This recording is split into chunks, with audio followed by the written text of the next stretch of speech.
It's week 35 of A Year of Wisdom. Let's get to reading.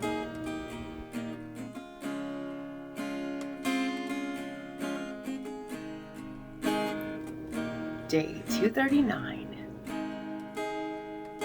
Job 37. At this, my heart trembles and leaps from its place. Listen closely to the thunder of his voice and the rumbling that goes out from his mouth. Under the whole heaven he lets it loose, and his lightning travels to the ends of the earth. After it, a voice roars. He thunders with his majestic voice, and he does not restrain the lightning when his voice is heard.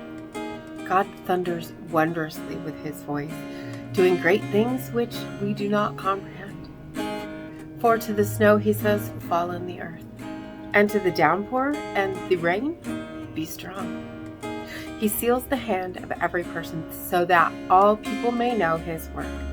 Then the animal goes into its lair and remains in its den. From the south comes the storm, and from the north wind, the cold. From the breath of God, ice is made, and the expanse of the waters is frozen. He also loads the clouds with moisture. He disperses the cloud of his lightning. It changes direction, turning around by his guidance, that it may do whatever he commands it on the face of the inhabited earth. Whether for correction or for his earth or for goodness, he causes it to happen. Listen to this, Job. Stand and consider the wonders of God. Do you know how God establishes them and makes the lightning of his clouds to shine? Do you know about the hovering of the clouds? The wonders of one who is perfect in knowledge. You whose garments are hot when the land is still because of the south wind. Can you with him spread out the skies? Strong as a cast metal mirror. Teach us what we are to say to him. We cannot present our case because of darkness. Shall it be told him that I would speak? Or should a man say that he would be swallowed up? Now people do not see the light which is bright in the skies, but the wind has passed and cleared them. From the north comes golden splendor. Around God is awesome majesty, the Almighty. We cannot find him. He is exalted in power, and he will not violate justice and abundant righteousness. Therefore, people fear him. He does not regard any who are wise of heart. Proverbs 27. Do not boast about tomorrow, for you do not know what a day may bring. Let another praise you and not your own mouth, a stranger and not your own lips. A stone is heavy in the sand, weighty, but the provocation of a fool is heavier than both of them. Wrath is fierce and anger is a flood, but who can stand before jealousy? Better is open rebuke than love that is concealed. Faithful are the wounds of a friend, but deceitful are the kisses of an enemy. A satisfied person despises honey, but to a hungry person, any bitter thing is sweet. Like a bird that wanders from its nest, so is a person who wanders from his home. Oil and perfume make the heart glad, and a person's advice is sweet to his friend. Do not abandon your friend or your father's friend, and do not go to your brother's house on the day of your disaster. Better is a neighbor who is near than a brother far away. Be wise, my son, and make my heart glad, so that I may reply to one who taunts me. A prudent person sees evil and hides himself, but the naive proceed and pay the penalty.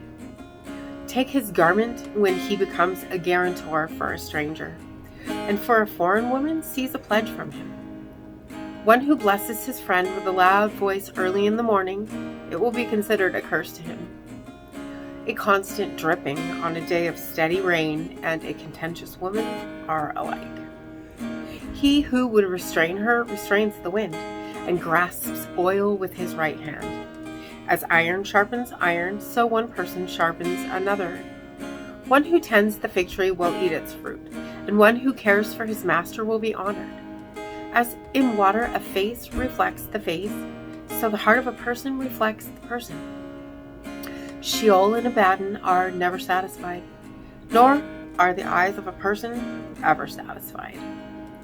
The crucible is for silver and the furnace for gold, and each is tested by the praise accorded to him. Though you pound the fool in a mortar with a pestle along with crushed grain, his foolishness still will not leave him. Know well the condition of your flocks, and pay attention to your herds. For riches are not forever, nor does a crown endure to all generations. When the grass disappears, the new growth is seen, and the herbs of the mountains are gathered in. The lambs will be for your clothing, and the goats will bring the price of a field.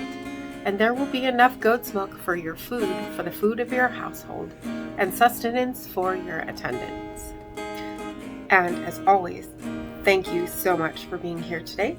If you haven't already, hit that subscribe button right there and click the bell so you can get notifications for new videos. And if you wouldn't mind, hit that like button for me. And I will see you tomorrow. Maranatha. You'll carry me out of the storm. I'm standing at the crossroads.